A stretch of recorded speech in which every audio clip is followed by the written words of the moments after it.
It's time for another podcast by George. Straight talk, straight from the heartland, that'll have you saying, by George, I think he's got it. Now, here's George.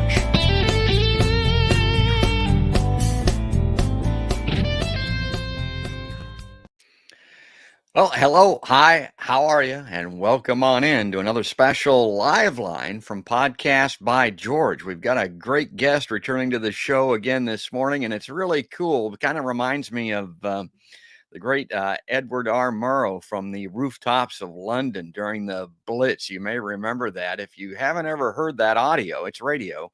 I mean, check it out on YouTube. It's just chilling to listen to.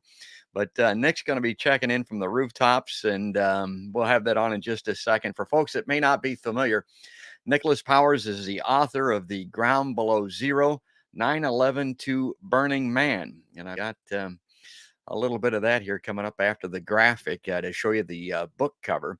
From New Orleans to Darfur, Haiti to Occupy Wall Street, published by Upset Press. Nick is an associate professor of English at the State University of New York, Old Westbury, and has been writing for Truthout since 2011. There's his book cover. His article, Killing the Future, The Theft of Black Life, is the Truthout anthology. Who do you serve? Who do you protect? It coalesces his years of reporting on police brutality. And we've talked about Nick about that in the past. But he was, he's New York City born and raised. I mean, he was in New York City on 9/11, and that's the reason that we want to bring him in today. And this is going to be a kick. Let's see if we can get this on and see what this looks like. Hopefully it'll work all right with the internet connection. Good morning, Nick. Hey, good morning, George. It's good to see you again. It's good to see you. It's an unusual location. Tell us where you're at. Well, let me see if I can center myself a little bit more here. I'm actually on the rooftop of my building, and I came up here because I can actually look right across from Brooklyn into Manhattan at the Freedom Tower, where the Twin Towers used to stand. And I know right now over at the Freedom Tower at the 9/11 Memorial, there's, hundreds, maybe even a 1,000 or so people gathered there to remember the terrorist attacks that happened 20 years ago today. My phone's going off. That's not a good thing. Let me see if I can kill this thing. Jeez. Oh, that's the beauty of live television, folks. Well, let me just go with it, man. It's good.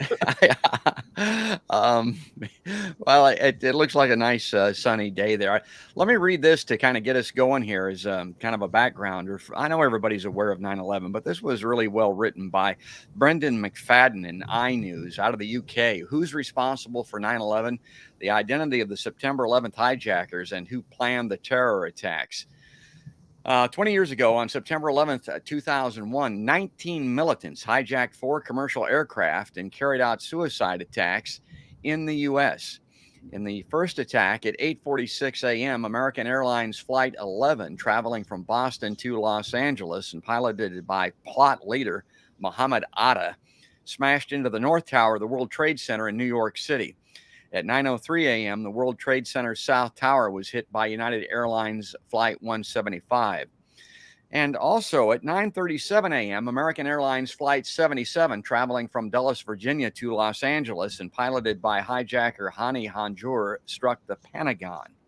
And then finally, at 10:03 a.m., United Airlines Flight 93, traveling from Newark, New Jersey to San Francisco, crashes in a field in Shanksville, Pennsylvania, following an attempt by the passengers and crew to regain control of the plane. It's believed the intended target was the U.S. Capitol building in Washington. The devastating attacks killed 2,997 people, including the 19 hijackers, and more than 6,000 others were injured. And I'm always struck by those statistics. When I put him on the show, Nick, I just had Bill Walsh on, the New York City fireman, and his story is just incredible. I would encourage everybody to watch that podcast. It may be the best one that I've ever done, about how he was able to survive this simply by a quirk in the schedule that allowed him to survive and all of his station mates to die in the 9/11 tragedy. But the thing that doesn't get mentioned when I read these statistics is the effect that it has on people physically and mentally in New York City and around the world. Now, anybody that was down there at ground zero, anybody that was involved in that cleanup, anybody that had to flee for their lives, and even if they survived, a lot of those people were sickened physically, and then a lot of people were affected mentally, psychologically. Their worldview and perspective in New York City was molded by this. Tell us about your personal experience, Nick. At first, we thought it was an accident. I remember my uncle yelling to come to the TV. Ran over to the bedroom where his TV was at, and we saw the first tower that had been hit and smoke belching out of the tower. And then his window opened up to a roof, and so we went on the roof, and you could actually see with your eyes the smoke starting to arc across the sky. And it was just such a shock. We thought, wow, what idiot ran a plane into the tower? Like, it's just a horrible accident. And then when the second plane hit, that's when the dread really set in, that this was a terrorist attack and it was on purpose. And the fear sank deep into our belly. We began to worry what other planes were going to attack other targets. Was it going to be the Empire State Building? Was it going to be the Indian Point nuclear power plant? Was it going to be a bridge? Was it just going to dive into the skyscrapers in Midtown Manhattan? And as the fear was sinking deeper and deeper into our belly, and people were starting to cry and scream, and then the first tower crumbled, and it was like an avalanche of stone and debris. It was just like a waterfall coming down. And when it hit, it was like a minor earthquake smacked onto the granite that New York is built on, and you could feel the shock waves, both the physical, but really the emotional shock waves went through the city. And our brains were kind of our minds were dislodged by the shock out of our bodies. And we were just walking around kind of numb, barely blinking, just kind of blindly using our fingers to kind of feel reality again. And then the second tower collapsed. And I think something broke in us at that point, because then you knew everyone was dead or dying very quickly. And in that first panic day, people frantically were calling friends to check in if they were okay. And, you know, sometimes you heard your friend's voice or your family's, your son or your daughters, your father, your mother, you heard their voice at the end of the phone and you were just relieved. Okay, you know, and some of them had surreal stories of accidents, like, oh, I just called out sick that day, or, you know, I missed work, or my alarm didn't go off. And then, of course, more often than not, you called and you called and you called and no one ever answered. And they were gone. They were dead. So it was a day of hollowing out. The insides of people were just scooped out and they were just walking around numb. And then there was also the other side of it, which was the panic. So I went to Jacob Javits Center and volunteered for about 2 nights just to help organize among dozens of other people. I wasn't anyone special. Just a lot of people were there, were like worker ants, busily organizing all the relief supplies that were coming in. But really in the first day or two, a lot of the first responders were going there to try to dig as many people as they could out. And, you know, I think they got maybe 20 people out. And the rest had been, you know, buried under the stone. And so the days after that, everyone radiated. When I walked out into the street and I just looked at the masses of people flowing up the street, I think it was Fifth Avenue. I was going to the Graduate Center, and everyone's face was pulled down. Their eyes were wide open. You could see the whites of everyone's eyes, like a Halloween mask, and their face was pulled down and their bodies were just tense as if someone had punched them in the solar plexus and you were just kind of like tense on top of the pain. You were trying to keep the pain locked in by tightening your muscles. And everyone was walking around with very tight bodies, as if your hands and arms and feet and legs had become the fingers of a fist, and your body was like a fist trying to keep things in. And I think we were all trying to stop from screaming, you know, because we didn't know what to do. And, you know, for the next week or so, you just saw that smoke rising into the sky, and you knew that that was people rising into the sky, the ash of people. Mm-hmm. So, it was, and then we knew in the way that people just know that, there wasn't going to be a war. There's no way that 3,000 people were going to die and there wasn't going to be a war. I remember going to the graduate center, and there was um, there was a Muslim American guy who was in the graduate center. I think he was maybe in history. And the thing that he said was, look, people, please, I know that you have a thirst for vengeance. He's like, I'm American. I understand. But if you start this war, all you're doing is taking a pile of rubble in Manhattan, and you're going to make a pile of rubble in Pakistan or a pile of rubble in Afghanistan. And just like a lot of innocent people died in the Twin Towers, you're going to see a lot of innocent people dying in Afghanistan, and a lot of innocent children, mothers, fathers dying in Pakistan. You're going to just see a lot of innocent people dying. He goes, please don't do this. And so already 9/11 became split into many different 9/11s. So we all saw the reality, but then our interpretation of that reality was kind of fractal. And there was a left-wing 9/11, which was the inevitable blowback of arming the Mujahideen to fight against the Soviet Union so we can get the communists in an Afghan trap. So that would be their Vietnam. That would be the USSR's, the Soviet Union's Vietnam, and we would bleed them dry. So that was the kind of left analysis of it. And then the right wing, their analysis was that these were, non-white barbarians, non-Christian barbarians who had come to destroy Western civilization. And now we need to fight back with everything we got and kind of like circle the wagons against the savages. And so 9/11 was instantly, made into multiple 9/11s. And the version that really dominated for really the 20 years was the war on terror. And that led to the surveillance that we all have become accustomed to. We all know that, there's a supercomputer, out there somewhere in the Southwest by the government that just sucks up all the information.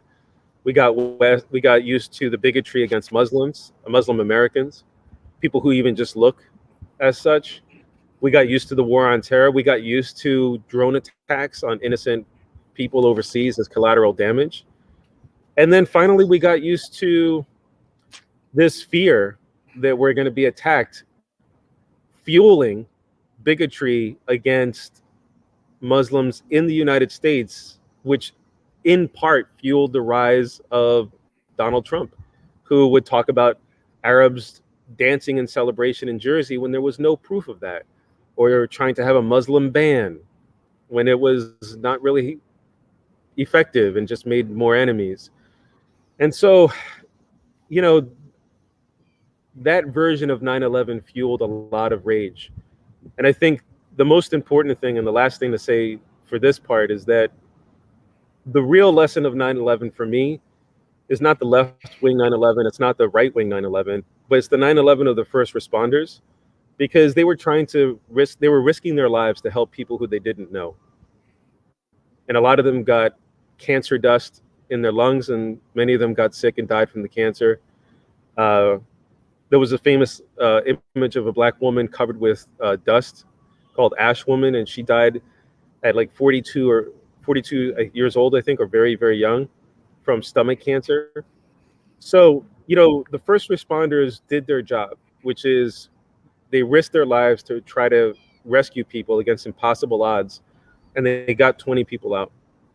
And the reason I say that to me is the real lesson of 9/11 is that human history is filled with catastrophes. COVID-19 is a catastrophe. Climate change, the burning of, California towns with wildfires burning down, the desert growing in China, the storms battering New York and the Gulf Coast. Human history is littered with catastrophes. And the best that we do is what the first responders did. We try to rescue people who are in danger, even if we don't know them, because that's the human thing to do. So for me, I think the 9/11 that should go forward after this is the 9/11 of the first responders. including Bill Walsh, and he echoed exactly your sentiments. My God, that was a great summation. That's why I love to have Nicholas Powers on the podcast, folks. But Bill Walsh said, they only saved 20 people from the carnage of the wreckage there, and he set about trying to find firefighters that were down because the other people couldn't be located. But firefighters have got this unique apparatus on their masks, on their helmets, this pass system it's called. And if a firefighter is down and immobile, doesn't move, it starts to go off so that people know there's a fireman down, fire person down, however you want to put it. Well, all these pass alarms were going off. So he was trying to find one that, would go off and then would, or go on and then go off, meaning that somebody might be alive. But he searched for all of these pass alert systems on these firefighters' helmets, and he couldn't find a single one. Couldn't save a single firefighter. And Nick, when you were talking about the left wing versus the right wing perspective on this, I'll always remind folks, two Clarks, actually. I think one's got an E, maybe one doesn't, the other doesn't on the end of their name. But General Wesley Clark, right after 9/11, went into his offices and rushed in there and was told that we were going to invade Iraq. And he, what for? Well, there wasn't any particular reason to invade Iraq. Richard Clark, the czar on terrorism that was working in the Bush administration, said on the record, we may as well have invaded Mexico as Iraq because the perpetrators of this were Al-Qaeda. Al-Qaeda at the time was not in Iraq. And I'll read this very quickly to kind of give a background on that. Who was responsible for the attacks? The attacks were planned by al-Qaeda leader Osama bin Laden, as we know. Now, bin Laden stated in a letter addressed to the U.S. in November 2002 that al-Qaeda's motives for their attacks included Western support for attacking Muslims in Somalia. And by the way, we just bombed Somalia, folks, a couple of weeks ago. So whatever's going on in Somalia is far from over with. And that had a lot to do with these tower attacks, supporting Russian atrocities against Muslims in Chechnya, supporting the Indian oppression against Muslims in Kashmir, and support for Israel. In his letter, bin Laden said, the expansion of Israel is one of the greatest crimes, and you are the leader of its criminals. And of course, there is no need to explain and prove the degree of American support for Israel. The creation of Israel is a crime which must be erased. So it's all about Israel, folks. Each and every person whose hands have become polluted in the contribution towards this crime must pay its price and pay for it heavily. I thought this was interesting, too, and this is also out of this article that I cited earlier. It reads, the second thing we call on you to do is to stop your oppression, lies, immorality, and debauchery that is spread among you. We call you to be a people of manners, principles, honor, and purity, to reject the immoral acts of fornication, homosexuality, intoxicants, gambling, and trading with interest. And that trading with interest thing really struck me because this was the World Trade Center, folks. And as Nick knows, it had already been bombed once before. There had already been a failed attempt to bring this thing down. And this is really fundamentalist zealot religion. And that's kind of the way that I look at it, because even our own Christian religion has the same kind of prohibition. I don't know the wording exactly. I mean, I'm not that much of a biblical scholar, but you're not supposed to charge interest on loans and that type of thing. Well, bin Laden cited that in justification for bringing down these towers. And my God, what a response to this on some kind of misbegotten, misdirected religious fundamentalism, Nick. The U.S. is fine with religious fundamentalists as long as it's our religious fundamentalist. Yeah. And what I mean, religious fundamentalists that are in our back pocket and do what we want them to do. So when it came to the Mujahideen in the 80s, when they were fighting against the Soviet Union, the US government gave them military weapons, surface-to-air missiles to bring down Soviet aircraft and helicopters, etc. Including bin Laden. Yeah, bin Laden. And so as long as the Islamic jihadists, the extremists, were fighting against the communists, the Soviet Union, they were okay. They were the good zealots. They were the good Islamicists. They were the good jihadists. That goes all the way back to Carter, Jimmy Carter, Yeah, Jimmy Zbigniew Carter did that. Brzezinski. He talked about the soft underbelly of the Soviets and how we were going to get at them that way, like you're talking about. Yeah. And then when bin Laden turned against the U.S. because one, the U.S. as always backed Israel in its invasion of Lebanon, 18,000 people dead, and Osama bin Laden said very directly, when he saw building towers burning in Lebanon, I'm paraphrasing, said we should have burning towers in the U.S. to punish the tyrant. And so that's where he got the inspiration from for attacking the Twin Towers, was by seeing the Israeli forces invade Lebanon, and there were buildings in Lebanon on fire. And then started the wheels in motion to attack buildings in the U.S. Then the 93 attack on the World Trade Center, followed up by 2001. So then those Islamicists became bad Islamicists, right? Because now that bin Laden was trying to overthrow the U.S. client state of Saudi Arabia, which is a very extreme Islamic state funded by petrol, by oil money, and the U.S. is fine with it. So the idea that the U.S. was fighting a war against Islamic extremism when it supports it in Saudi Arabia, and it supported bin Laden or supported the Mujahideen, is kind of hypocritical. It's basically based on larger geopolitical goals of securing world domination at that time by attacking the only other rival, which was the USSR, until obviously the USSR imploded in 91, 92, and the Berlin Wall fell, and basically the USSR broke up, and now we have Russia, the Russian state. So, that is the kind of hypocrisy of it. And then the other thing is that the very secular culture of, fornication, sex that's not tied to marriage or monogamy, or intoxicants like alcohol or weed that's legal, like in many states, and psychedelics, which are becoming more legalized and used for therapy. Pop culture, music, art that flows freely, that challenges prohibition, whether it's Mapplethorpe or Kanye West. That culture that we enjoy, that religious fundamentalists abhor, is not just an Islamic thing; it's a Christian thing. Yes. And we see Christian fundamentalists in our own culture trying to constantly restrict pleasure, restrict quote unquote intoxicants, restrict sexuality, restrict gay rights, restrict women's right to choose for their own bodies, constantly trying to make abortion illegal. And if they had their way, they would make a Christian form of an Islamic caliphate. So we have our own American Taliban right here. And the most recent success they had was in the Texas abortion restriction law, which restricts a woman's right to have an abortion to just 6 weeks, when a lot of women barely even know that their period is missed, and doesn't really give women a realistic amount of time to make that decision.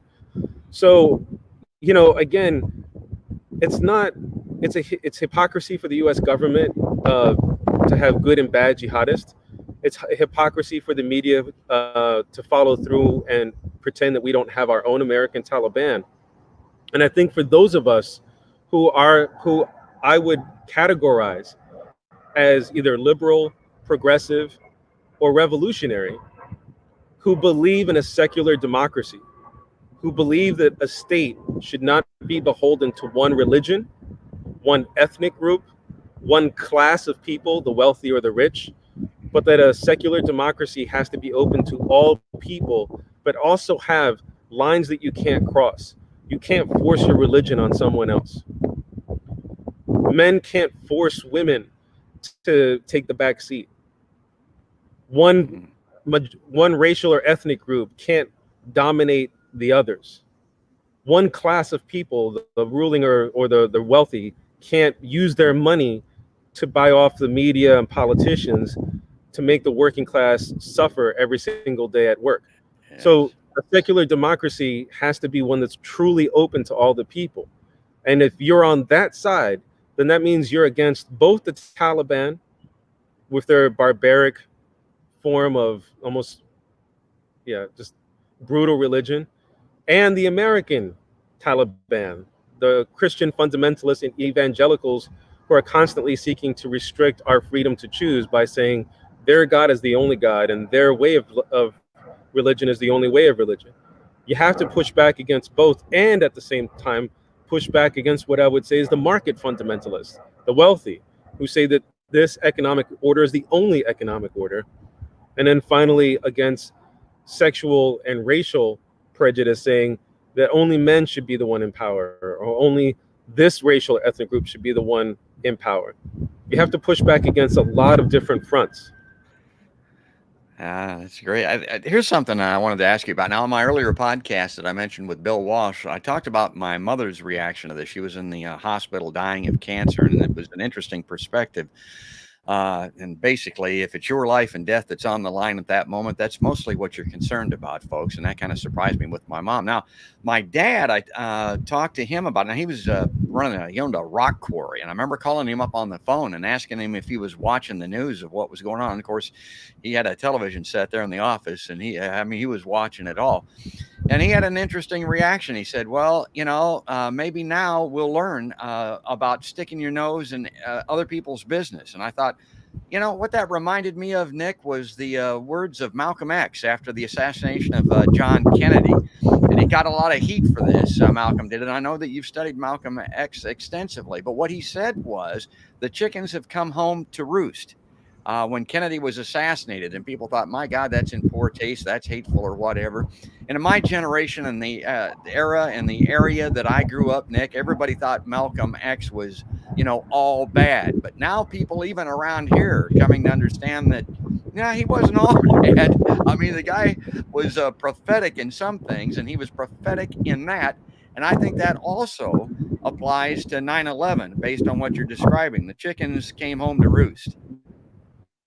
Yeah, that's why for those who are on the left who actually keep track of U.S. imperialism, whether it's our intervention in Nicaragua, Operation Condor, which resulted in 70,000 activists. And I'm not talking about the radical communists, just people who wanted basic civil rights, the ability to vote without harassment, decent lives for workers, and freedom for the people.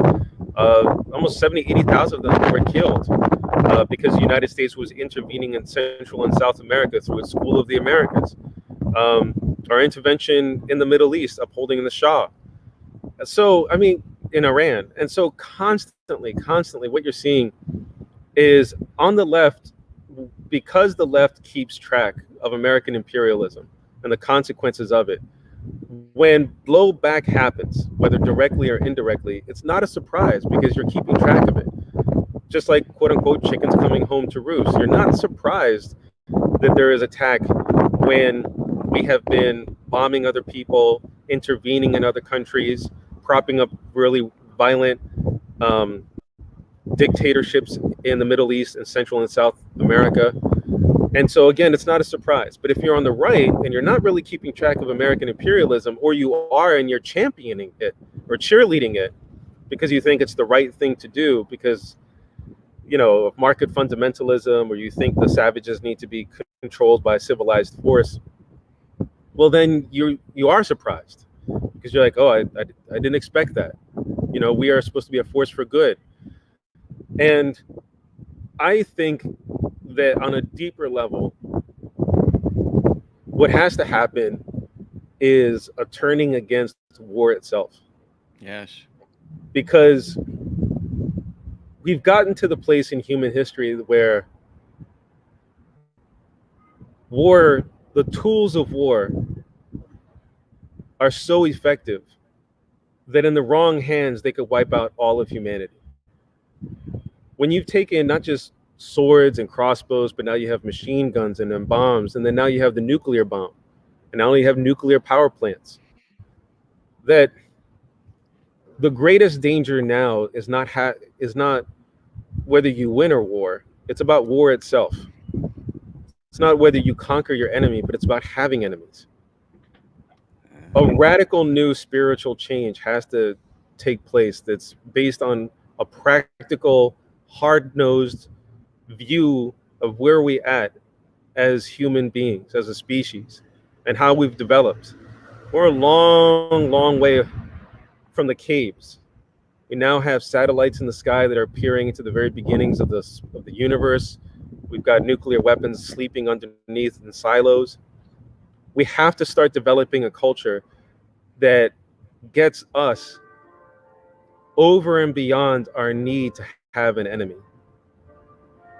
And that culture has to be a one that recognizes that we are a common humanity and that within us we have the ability to create utopia and dreams and love. But we also have the ability within us to create hells and genocides and holocaust and an abyss of sorrow. And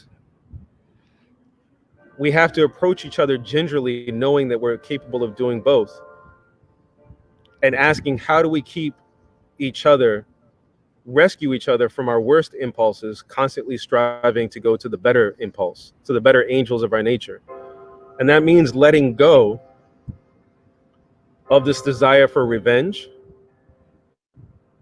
desire for safety through dominance, and trying to understand how other people see the world, even if it's wrong, and how they're attached to nightmares that don't actually exist in reality, but they're so obsessed with this nightmare vision that they need to be safe, even if it means hurting other people, and trying to work with them to put the gun down, to put the bomb down, and put the knife down. And in some ways, that takes a new, and I'm speaking from my own body viewpoint, that takes a different kind of man, because reality is that men are the ones who drive most wars. Of course, women get angry, women can be horrible and lie and hurt and be physically violent, even to children. But men are the ones who drive most of the wars. And so there has to be a new kind of masculinity, actually even more tough and stronger, because you have to fight something that's deep within us. It's kind of like an alcoholic who looks at a bottle and has to fight to go home sober. I think a lot of us men have to look at that, the weapons of war, and realize that it takes a lot of strength to go home in peace when the weapons are right there in front of you. And that's a kind of a spiritual struggle. And I think that that's a new type of man. It doesn't mean you're a bitch. It doesn't mean you're a pussy. It doesn't mean you're weak or gay. It means that you have to struggle even harder to fight something that's the evolution has put inside of us, which is this desire for the bloodlust, the combat. And we have to, because if we fall into that, we don't just take ourselves, we take our the women, we take the children, we bomb innocents, and soon we can even take the whole planet. And I don't think that life on Earth is worth our male egos. My God, that's extremely well stated. And I make that point all the time. We have Matthew Ho on the podcast, and he's one of the foremost authorities on PTSD. And he talks a lot about moral injury and the fact that people, I mean, there's a reason that these major religions, including ours, Christianity, and the Ten Commandments has that thou shalt not kill thing in it. They're not so concerned sometimes about the people that you're killing, but the harm that it does to you. There's something about the intrinsic individual that you're not supposed to be killing people because it does great harm to you. And in fact, more veterans, as an example of these Middle Eastern wars in this country, are dying of suicide than are actually killed in combat in Afghanistan, as an example. It's kind of a Jungian, Carl Jung type of thing. I mean, you're not supposed to do this, and the evidence is being borne out every single day in every single combat theater of war that we're involved in. Yeah, last night I was driving through Manhattan on my way home, and I saw a lot of soldiers with big American flags and the New York state flag, and they were dressed in their combat fatigues, like usually like a regular t-shirt, but then the combat pants, and oftentimes their combat fatigue backpack. And they were all going to the memorial, to the 9/11 memorial. And obviously these were veterans of the war on terror. And, a few of them had, prosthetic legs or prosthetic foot or arm. And they were going there, I imagine, to pay respect to those who they lost. And I know more and more veterans are questioning the war itself. And this was something that I heard both from veterans and then read in the accounts of veterans that they began to question why they were there. They began to wonder if the people they were picking up on these sweeps were really Al Qaeda or ISIS terrorists, or if they were just guys who were in the wrong place at the wrong time. There was, again, in the car, I was listening to WBAI, and there was a reporter talking about how who had reported from Afghanistan and Pakistan. AFPAC was the military jargon, and how shortly after 9/11, the State Department, CIA, flooded the region with money, saying, "Hey, we'll give you money, but give us names, give us the people." And this kind of set off a bidding war, where people would turn in their neighbors because they didn't like their neighbors, or because they wanted their neighbors' land, or because they just had long-standing family feuds. It had nothing to do with being in Al Qaeda or the Taliban or ISIS or whatever. It was just stupid human greed and cruelty. And a lot of innocent guys got put in jail for years, lost touch with their kids, lost touch with their families, lost touch with themselves. And they were rotting in jails, and some of them got out, but a lot of them lost years from their life because they were turned in over false accusations. So, a lot of the vets, and then also, the vets often come back with PTSD, and they come back into a world where they don't fit in. The closeness, the love that they had with their brothers in arms doesn't exist in a kind of, Tinder, swipe right, swipe left, supermarket, everything, store shelves full and packed, and people not looking you in the eyes. You cross the street. It can feel very cold and alienating and lonely world compared to the tight-knit bond that you make with your soldier brothers. And so they come back, and not only are they filled with nightmares of seeing their buddies with their legs blown off or shot in the head, but then they don't have anyone to talk to because no one really gets it. No one understands, and they've gotten a glimpse of what the world truly is like outside of the supermarket air condition of American cities and towns. And they're like ghost spirits wearing combat fatigues, floating through the world in this kind of limbo state, kind of like those Zoom calls where you see people floating in and out, and they don't really ever come into focus. And so a lot of the vets show that the human spirit is not really designed for war, and especially the war that we practice now. And if there's any evidence, and I think maybe sometimes that's why we talk about the vets, but we don't, the vets aren't funded, and we talk about the PTSD, and we say that the vets need help, and they do, and I hope that they get more. But what we don't talk about is the next step, which is if they're so traumatized by war, maybe there's something deeply troubling and wrong about war itself that leads to this kind of damage. And maybe the best way to help the vets is to stop making more vets, And but anyway, yeah. No, that's exactly right. My limited experience in as a news reporter, you would see fatalities, and when you would look at somebody that had just been killed, it just struck you again innately. This ain't right. This is not natural. This should not be. I should not be seeing this. This is dead wrong as far as humanity is concerned. And it wasn't a moral thing or a thinking thing necessarily. It's just natural. And again, I think that's also what afflicts these veterans in these theaters of war. And Nick, again, Professor Nicholas Powers, that you're watching and listening to, folks, reporting live from the rooftops of New York City. The backdrop, the audio that we're hearing couldn't be more appropriate, Nick, because you were recounting some of these items and the bells were tolling in the background. It sounds like you must have a church there nearby now. And I just heard some tolling of some bells. Is any of that connected to 9/11, or is that just something that goes on where you're at all the time? Yeah, no, the bells are always tolling. I think maybe today they seem to be going on a bit longer, so I wouldn't be surprised if it's an extended tolling of the bells for 9/11. A very religious invocation for the loss. And also, oddly enough, I live in a neighborhood with a lot of North African Muslims. And so what's really beautiful in this neighborhood is that you hear the Muslim call to worship, and then you hear the Christian bells. And it's just beautiful. It's what diversity should be. Like, you should hear the sounds of many cultures, because in the way that cities do when everyone is kind of living on top of each other and you hear each other's religious calls to worship, you smell each other's foods, things begin to move out of place. The next thing you know, sometimes you walk near a mosque and you wind up getting into a random conversation about about how late the subway was, or are they ever going to fix this train? And you realize that people are kind of people, you know, and the things that you care about are the things that they care about. And you realize you have a lot more common ground. Or you talk about that new cafe that opened up down the street, or they say, hey, you should try out this meal over here. And next thing you know, you start to get to know them and know their kids and know their families.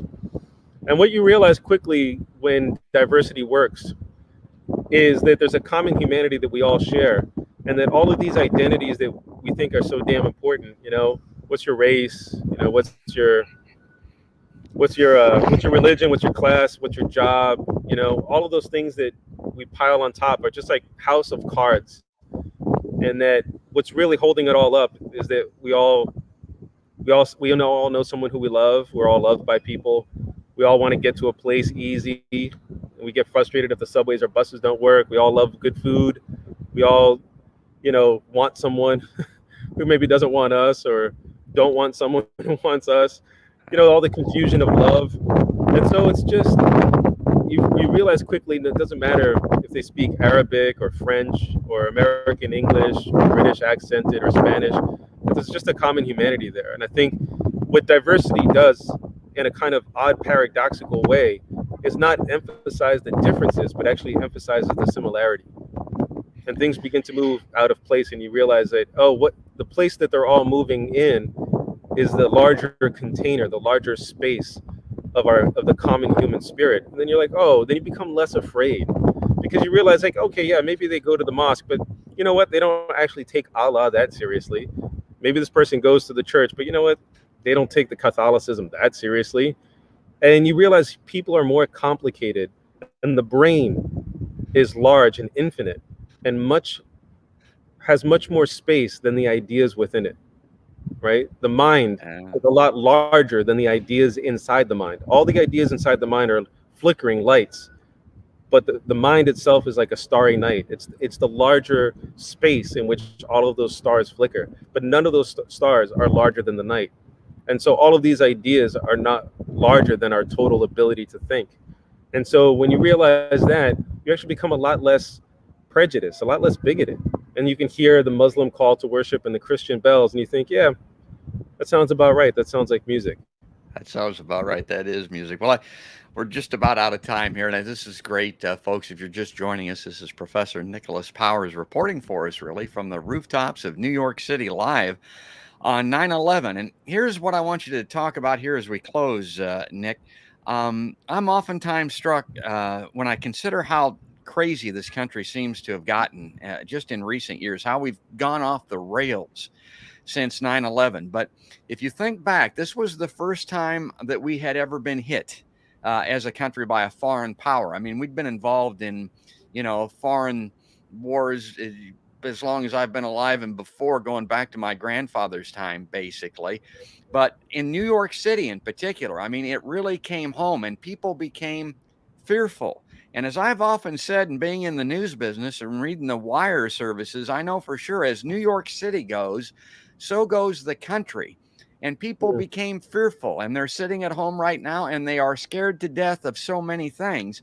But a lot of it was an outgrowth of 9/11, because we had been hit, we could be hit again, and look what we have done, and look what we have become since September 11th, 2001. Yeah. There's a deep complex in this country, and it's what I call the kind of settler colonial complex. And it's a very simple. It's, you know, it's the images of the wagons going out west, taking land from natives. And there was a constant image that you had to circle the wagons, right? As the Indians were whooping and hollering and thrusting their spears in the air, and they were going to get right. And a lot of us, you know, saw it from those old John Wayne movies, and, you know, et cetera. And our history as a settler colonial nation, a nation founded on settlers who colonized and replaced the indigenous people, and then enslaved Africans to provide the wealth that ignited the capitalism of the United States is that there's a deep complex of being hit. There's a deep fear of the other coming to attack us, you know, as we're circling the wagons. And so, you know, because for many, many decades, you know, the US was insulated from the world. You know, it was not like Europe. Europe got bombed left and right, you know, during World War II. We never really got bombed. You know, we were pretty insulated and safe. So we don't have a collective memory aside from Pearl Harbor of getting attacked. But we do have in the United States, the settler complex of the fear of getting attacked, which is greater than the danger of getting attacked. And I think the fear of getting attacked is more dangerous than the reality. And I'm going to say something that's maybe going to push against what some of the sensibilities of the audience. In the end, as devastating as 9/11 was, and I'm looking at where it happened right now, it wasn't a danger to the country. It wasn't going to stop food from being delivered, gas from being delivered. It wasn't going to stop money from flowing. It was 3,000 people in a country of almost 300 million. That's just the hard numbers of it. What was really dangerous was the fear that it activated in the United States. And the fear was what the terrorists wanted. So if you were afraid after 9/11, even if you were 1,000 miles away, then the terrorists won. The terrorists played you because they wanted you to be afraid. And out of your fear, they wanted you to react in a way that you would attack the world. And then once you started attacking the world, guess who the victims of your attack would go to? The terrorist. Yes. So when we started this war on terror, we played into the terrorist hands. Exactly. They won. Because every time you drop a bomb, that bomb is a seed of terrorism. It's literally a seed. And what grows out of that bomb crater are people who've lost arms and limbs and family members, and they're filled with rage. And then they're so angry and hurt. Who do they go to? They go to the terrorist. And the cycle continues. So what we should have responded in 9/11 was a police intervention. Yeah, get Osama bin Laden. And you know what? I want to be very transparent here. One time I was in San Francisco watching the movie Zero Dark 30. And there was a scene where Osama bin Laden got shot by the SEAL Team 6. And in the silence of the theater, I started to clap. I would think I was the only New Yorker there. And everyone else in that theater who was from San Francisco, you could feel them tighten up, and a few people looked at me like, who is this asshole clapping at the Osama bin Laden? And you know what? I was like, fuck all of you. This motherfucker deserved to die. But aside from that, but that's what it should have been. It should have been a SEAL Team 6 police operation to get that guy and that crew of people. Kind of like you get the mafia.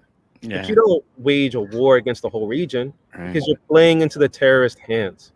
So what I'm saying is that this country is susceptible to fear. And when terrorists attack, they want to play us. They want to manipulate us because they can't militarily defeat us. They don't have the weapons. They don't have the training. They don't have the technology. They don't have the organization. But if they get us to be afraid and we act out of fear, then we're going to do their work for them. And they're going to win based off of our energy. So what I want to leave with us today is that we have to stop being easy marks out of fear. We have enough in this country to start being generous to the world. And I think the reaction that the world really needs from us is to start being generous again, to start giving the world food again, to start giving the food medicine again, to start giving the world food, medicine, technology, like green technology, so that they don't need oil anymore, to start helping the world with medicine. We need to start being generous to the world because guess what? We have too much. Folks, we have way too much. We have so much food, we're throwing it away. We can make so much electricity. We're using way too much oil. We have way too much technology. Folks, we are living in a world of abundance. We need to start giving it back to the world. Give it to them. And generosity is the biggest defense against jealousy and anger. And that's how you start healing the world. So just start giving it away, folks. and you'll feel a lot safer going around the world as an American, because you're like, those are the people who are actually helping us. Instead of selling machine guns, we should be selling or giving away solar panels. That's well said. And I'm glad you ended on climate, because I talk about that all the time. That $300 million a day that we're spending in Afghanistan, that money should now be in play. Let's spend it in a productive manner. Here in this country, for things like Medicare for All would be a good example. But to Nick's point on climate, the biggest institutional polluter in the world is the U.S. military. We have the earth ringed with 800 military bases. We just proved after 20 years in Afghanistan that it doesn't work, that this methodology is flawed, and that we're no better after 20 years. And a lot of people are a lot worse off dead and in the ground because of this military interventionism by the United States. So let's revise our approach. Let's save ourselves in this country and the world, really, when it comes to climate, because we may only have like 6 to 10 years left to do this. And that would give us the kind of start that we need. It would make a huge difference to shut down that huge pollution machine, which is the U.S. military. Well, folks, this has been Professor Nicholas Powers reporting from the rooftops in New York. I have really enjoyed this, and that's why you're hearing that wind noise from Nick's mic. But I mean, honest to God, Nick, this has really been great. Thanks again for coming on this live line of Podcast by George. George, thank you. Take care. Yeah, and I just want to mention once again, folks, that Nicholas Powers is the author of The Ground Below Zero, 9/11 to Burning Man, New Orleans to Darfur, Haiti to Occupy Wall Street. He's published by Upset Press. You'll see him on the web writing in The Independent and Truth Out and places like that also. He's an associate professor of English at the State University of New York, Old Westbury. And he's a friend of Podcast by George, and that's probably the most important part of all this to me. Nick, we'll see you again soon. It's good seeing you, George. Have a beautiful day. That's great. And folks, I hope you like Podcast by George. I hope you enjoy these live lines in particular, as we say due to Nick, and we can hear the sirens on the New York skyline back there. That was just great. And if you enjoy Podcast by George, please subscribe to us here on YouTube, which is where this live stream is right now. Subscribe, ring the notification bell, give us a thumbs up, share this with your friends and family and relatives that might like it, because it will reside here in its recorded format after we finish. But that's going to do it. That's going to wrap it up. That's all there is, and there ain't no more. That's another podcast by George.